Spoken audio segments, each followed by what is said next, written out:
vehicles are becoming computers on wheels. We are joined by someone who has been a part of this journey right from the start and someone who's consistently supported and contributed to the forum and encouraged us over the years. Join me in welcoming Mr. Kaushik Madhavan, Vice President and Head of Consulting Automotive at Markets and Markets. Fleet operator, gone are the days when they had to renew their fleet every 6 years or every 7 years or every 8 years. PA updates and software updates, predictive maintenance, diagnostics, prognostics, moving away from TCO towards TVO. Would it be correct to say it's less about horsepower and more about intelligence? Absolutely.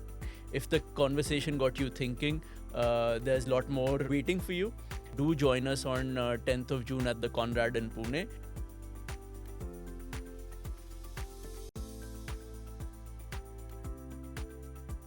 Welcome to CV Talks, the official podcast series by the team at Commercial Vehicle Forum, or as we are more popularly known, CVF.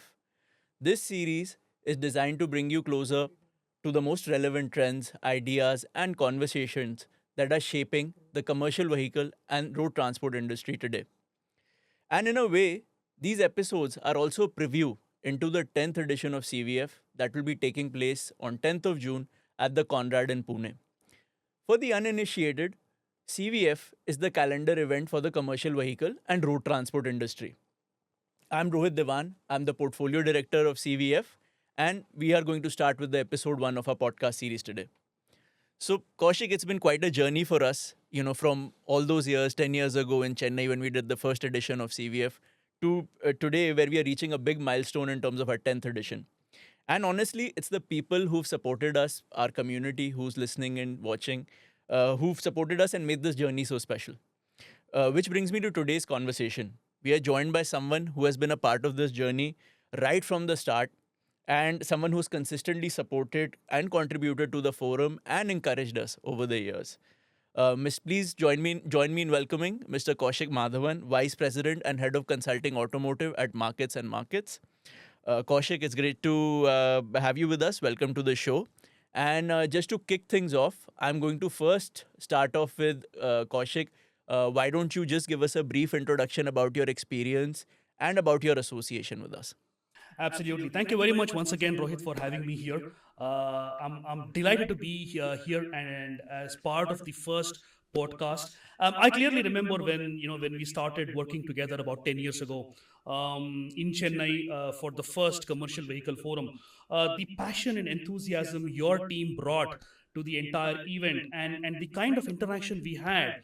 One thing was very clear that you had great potential, and this event was going to be one of the industry's most sought after speaking opportunities and collaboration opportunities. So very happy to be here even after 10 years, and I look forward to a wonderful and engaging discussion with you. Maybe a quick introduction, from my side. I currently head the automotive advisory and consulting business at Markets and Markets. I've been in the automotive industry for about 25 years, a mixture of consulting, research, advisory, and a little bit of OEM experience as well. Automotive enthusiast at heart, happy to be discussing some very, very interesting topics within the commercial vehicle space and ecosystem. Kaushik, look forward. And as our community already knows that, but just maybe some of you who are just joining. So we take a lot of pride in our agenda and our content at the event. And the agenda is something that is truly by the industry for the industry. Now, what do I mean when I say that?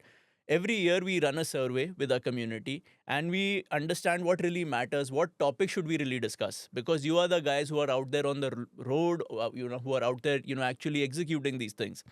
And during this process, Kaushik, you highlighted something very interesting, software-defined commercial vehicles, as a key focus area that, we should include in our agenda going forward. That really stood out to us, especially given how OEMs today are aligning their products and services around this shift. Okay, so we've made it a core part of the agenda and also the focus of today's conversation. And honestly, I couldn't think of a better person than you to kick this off with. It's befitting that, you were there with us at the start and you're, there with us for the start of this podcast series. So let's start with the big picture. We often hear this phrase, vehicles are becoming computers on wheels. So from your perspective, what does this shift mean from, hardware driven to software driven commercial vehicles? Excellent question. So I think this is a very, very interesting and important topic within the commercial vehicle industry today. Let's take a step back, right? Whenever we talk about software defined vehicles, the first thing that comes to mind is passenger cars, right? If you see how passenger cars have evolved over the past, let's say, 8, 9, 10 years, the increasing computer content or electronics content on the vehicle has taken the focus away from physical architecture, right? Gone are the days, when we spoke about, powertrain architecture, power output, engine capacity, number of gears, and so on. Of course, they are still relevant today, but as we move towards electrification and electric vehicles are becoming, standardized hardware platforms with software differentiation, and that is also trickling into the commercial vehicle industry. Essentially, if you look at the commercial vehicle industry a few years ago, they were a lot more utilitarian, right? Today they are becoming intuitive. So what does that mean? The entire way of building and using a commercial vehicle or a truck is changing today. OEMs are looking at increasing the usable or serviceable life cycle or lifetime of a commercial vehicle. So that means from the traditional angle of selling once and monetizing the aftermarket sales, service, and spares is today now being looked at from a selling once, but at the same time, monetizing continuously through software updates or OTA updates. And that is defining how commercial vehicles are being built today across, OEMs, whether it is in Europe or in Asia or in North America and so on. Commercial vehicle OEMs today are investing significantly on, especially when we look at, let's say, for example, electric vehicle platforms, right? Hardware is being modularized and standardized, but at the same time, the overlaying layer of software and differentiation is happening through OTA updates, better features, and most importantly, they are being customized towards fleet operators, whether you are a large fleet operator looking at long distance haul, or if you are a last mile delivery operator, mostly operating in urban surroundings, right? Any kind of application today is being looked at from a software differentiation perspective. That is where we see the SDCVs or software defined commercial vehicles heading. Okay. So would it be correct to say it's less about horsepower and more about intelligence? Absolutely. As a powertrain engineer or as a powertrain enthusiast, it's a difficult pill for me to swallow. But you're absolutely right. I think we are moving away from specifications related to, like you rightly said, engine horsepower, displacement, or number of gears in the transmission, to more from what is the kind of range an electric vehicle or a software defined vehicle can give me, right? What are the features that are present in the vehicle today from an advanced driver assistance perspective, right? Because from a technology evolution angle, we are seeing more and more content being added to the vehicle today. Features such as automatic emergency braking, here in India, right, are becoming, more and more prevalent. So we will see going forward features that are more customizable and software defined rather than hardware defined specifications and parameters. Okay. So let's build on that. So how are OEMs redesigning vehicle architecture to support this shift, especially when it comes to things like centralized computing and connected ecosystem? So what are your thoughts on that? So again, let's maybe tear it down a little bit. So earlier, commercial vehicle architecture was defined by your powertrain configuration, your chassis, your weight capacities, or let's say gross vehicle weight, and also the payload of a platform or of a truck. Some of those elements still remain relevant today, but if you look at how the new generation commercial vehicles are evolving, you are looking at what we call as the E&E architecture, right? Electrical and electronics architecture. That means we are looking at commercial vehicles becoming, from an OEM's perspective, energy management ecosystem, right? So when I say energy management, includes your power generation, which could be your conventional IC engine base, could be diesel, could be CNG, could be LNG. There are a few OEMs experimenting with the hybrid trucks, but also a large number of OEMs looking at electric commercial vehicles. So everything from an energy management perspective is going to define the way commercial vehicles are built. So that's the first layer. On top of that, you're looking at everything from, let's say, autonomous driving features, advanced driver assistance features, which are actually making the entire commercial vehicle industry move towards better productivity, better efficiency, and reduced accidents and fatalities as well. So that is the second layer when we talk about, features. And the third layer is again from an in-cabin experience centered around the driver, right? So today, as we see trucks covering longer and longer distances, you know we are seeing that the role of the driver has evolved, right? The driver is now responsible for monitoring multiple parameters within the vehicle, not just driving, but also from a perspective of ensuring safety and a good working condition for the driver. We have features like air conditioning being standard today, in camera monitoring systems in the vehicle to help the driver and also make sure there are no incidents during the journey. So I think there are multiple layers from a software defined commercial vehicle perspective, and that is what OEMs are doing today to essentially standardize some of the features, the hardware features, but achieve some level of differentiation at the software level, at the cabin experience level, and at the same time, vehicle segmental application too. So that is how we feel OEMs are looking at vehicle segment evolution in this. Okay. Okay. And what about the the partner ecosystem and the stakeholders to support this? And these could be suppliers, the government. You mentioned fleet owners, drivers, dealers. I mean, please, if you could. Yeah, I mean that's a very good question. So again, traditionally we've always had the ecosystem being looked at from an OEM and supplier lens, right? But today that is evolving. Of course, OEMs and suppliers, tier one suppliers, still form an integral part. But what is also being added to this ecosystem is especially some of the software companies, right?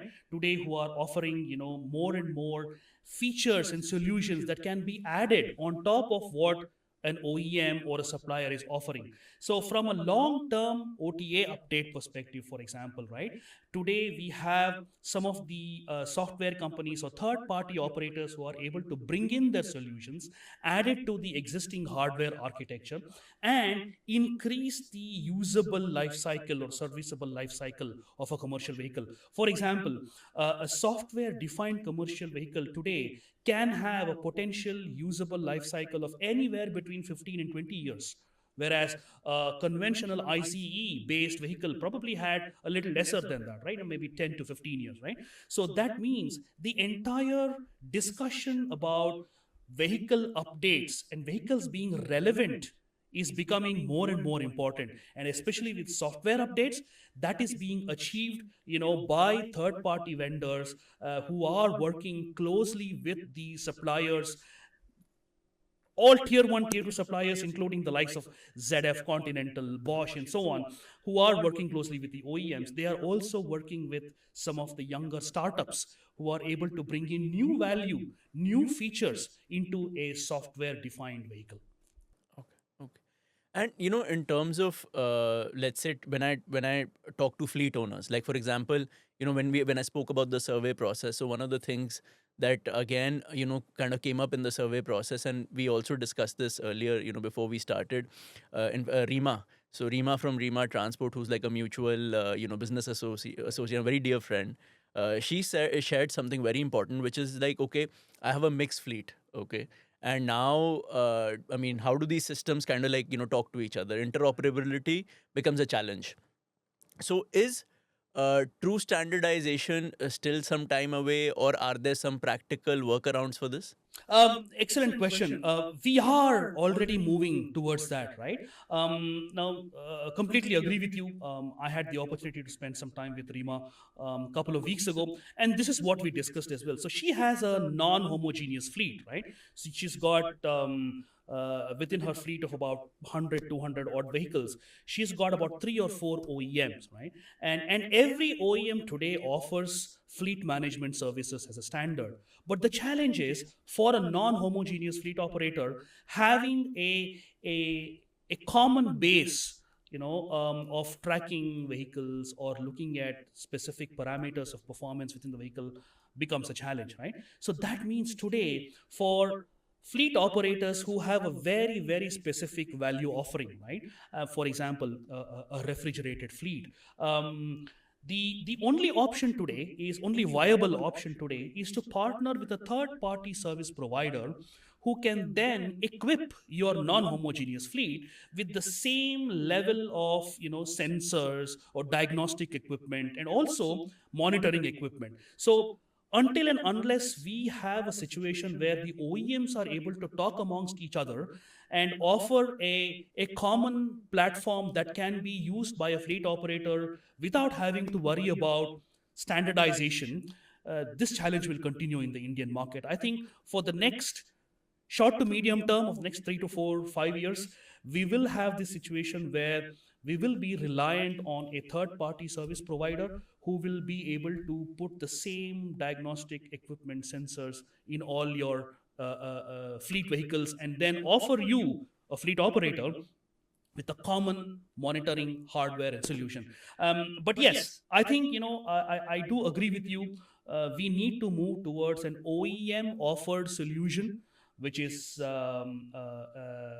focused on interoperability, so that the fleet operators can just use plug and play solutions instead of having to invest in a third party solution, which obviously is increased costs, but at the same time defeats the purpose of having an OEM offered solution for telematics and fleet management.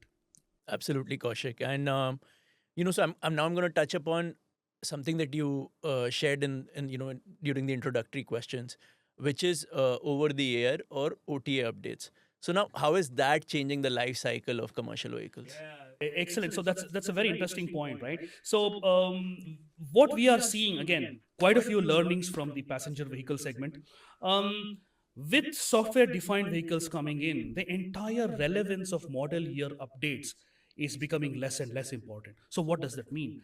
Um, Till a few years ago, if you bought a conventional IC engine vehicle during a particular model year, that stuck with your entire vehicle life cycle. Like, for example, you always said, I have a model year 2015 vehicle or model year 2016 vehicle, right? But today, as we transition towards software defined vehicles, that relevance is reducing. So that means even if you have a 4 year or a 5 year old vehicle, with the latest software updates, you have the latest vehicle, right? So even if you have a vehicle that you bought this year or 3 or 4 years ago, once the off over the air software update happens, you will still have the latest set of features and parameters in your vehicle. So I think the entire model year relevance will reduce, like I said. And most importantly, from a residual value or a resale perspective, right, this becomes more important too. So you will be able, your vehicles will be able to command a better resale value or a better residual value because you have the latest software update and patches on your vehicle. So I think going forward, OTA updates and software updates will actually play a big role in ensuring fleet operators have the latest features on their vehicle irrespective of how old the vehicle is. Okay. And now let's shift to fleets more broadly. How is software and telematics improving real world efficiency, safety? So obviously, for a fleet operator, having a control room that looks at their entire fleet of vehicles in terms of geofencing, track and tracing, performance, and so on, is still very important and relevant from an India perspective. But as we move towards software defined vehicles, right, or at least with a certain level of E&D architecture within the vehicle, predictive maintenance, diagnostics, prognostics is going to become more and more important. That means, um, let's look at some of the basic requirements for a fleet operator, right? Minimizing downtime and maximizing uptime are the two most important parameters, right? Because as long as the vehicle is standing, it's not generating any revenue. So for a fleet operator, it's very important that the vehicle is always on the road, and that means vehicle health is going to become important. So with new generation fleet management systems, predictive maintenance, fleet operators are now able to see which vehicle is likely to face a technical problem or a technical challenge and make remedial solutions available to it well in advance, right? So that way they are able to take solutions, right? It could be a spare part, it could be something that needs servicing within the vehicle to the location of the vehicle instead of waiting for the vehicle to break down and then address it, right? So everything from a predictive maintenance and diagnostics perspective, fleet management systems today are playing a big role. The second angle is if you look at some of the tier 1 tier 2 component manufacturers and suppliers, they are already relying significantly on simulation in digital twins, right? So with digital twins coming in, they are able to actually predict when a part or an aggregate may fail in a vehicle and they corrective action accordingly. So I think a combination of these things is essentially going to help fleets improve efficiency and improve productivity in the long run. So, if I understand correctly, it's moving more from a reactive operation kind of a stage to more predictive and even prescriptive decision making. Absolutely, exactly. More proactive and prescriptive. Like I said, the bottom line still remains the same. Better in efficiency, better productivity. It's just how we address them and how we approach them is changing. And from a fleet operator's perspective, um, uh, content, in terms of capabilities and competencies, is moving from hardware focused capabilities towards understanding electronics, understanding software, and like I said, and like you also reiterated, more towards prescriptive, predictive, and diagnostics. Okay.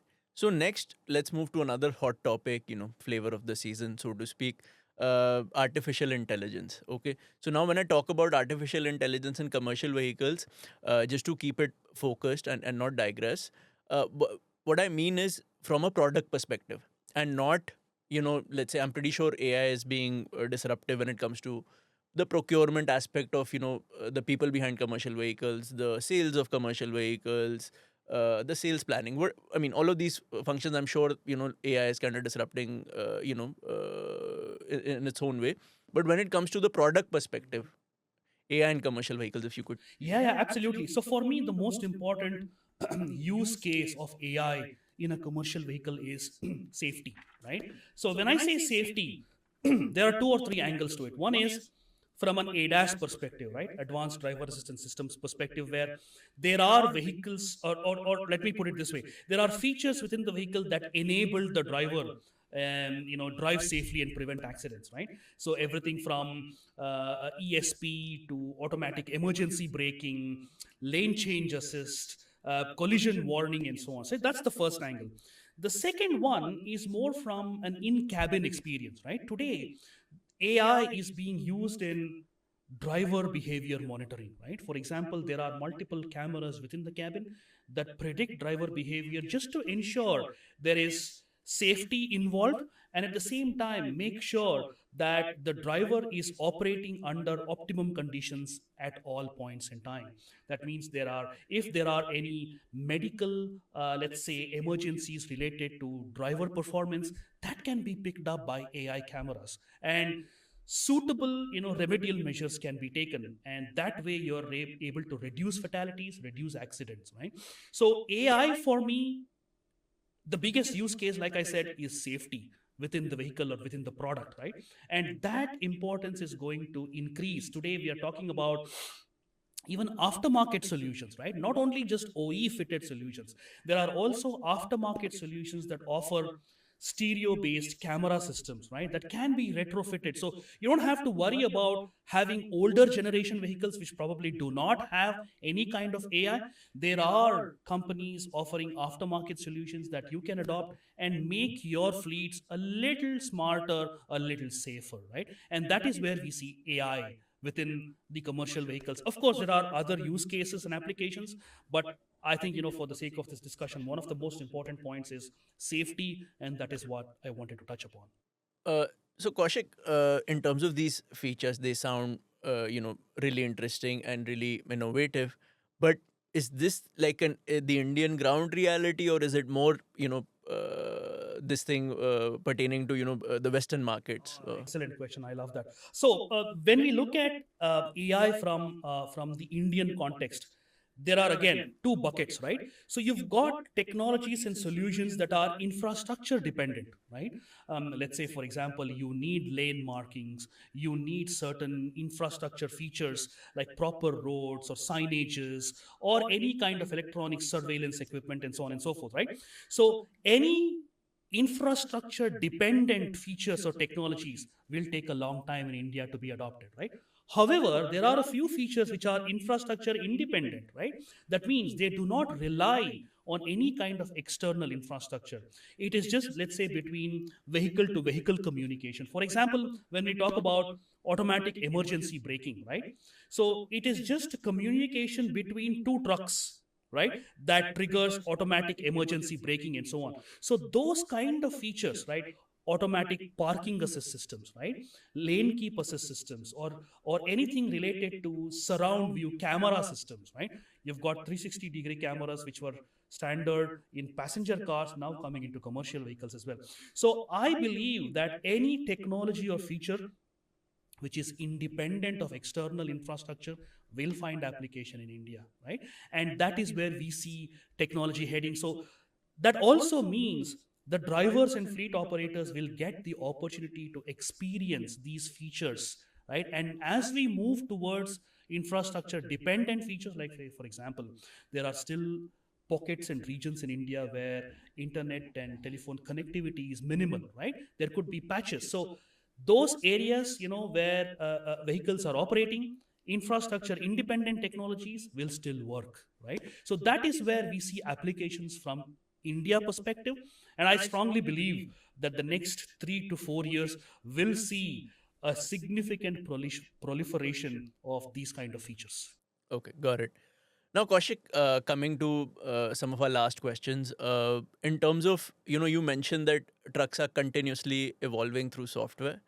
Okay. So now, how does that change the total cost of ownership kind of calculation when it comes from a, fleet operator perspective? So yeah, that's again a very good question. So from a TCO perspective, we are already moving away from TCO towards TVO, right? So we are moving towards total value of ownership, right?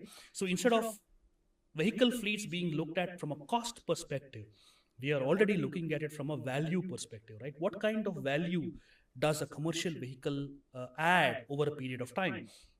Now, so for a fleet operator, right, the ability to update software regularly itself becomes a huge opportunity to extend the serviceable life cycle of a vehicle, right? So for a fleet operator, gone are the days when they had to renew their fleet every 6 years or every 7 years or every 8 years. Now they can extend that to 12, 14, 15 years. So you are able to get more value out of a vehicle over a longer period of time. That's number one. Number two, with OTA updates, you are now able to look at specific customized packages that are relevant to you, relevant to your fleet, right?